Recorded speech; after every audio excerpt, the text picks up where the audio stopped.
چاہو خرچ کرو، لیکن جو مال خرچ کرنا چاہو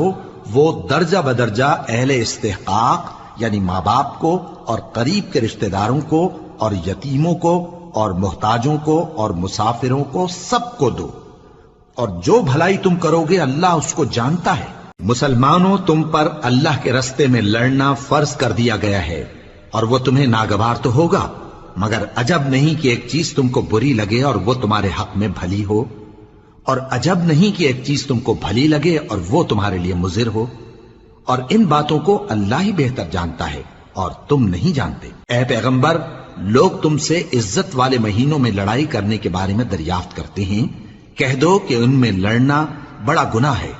اور اللہ کی راہ سے روکنا اور اس سے کفر کرنا اور مسجد حرام یعنی خانہ کعبہ میں جانے سے بند کرنا اور اہل مسجد کو اس میں سے نکال دینا جو یہ کفار کرتے ہیں،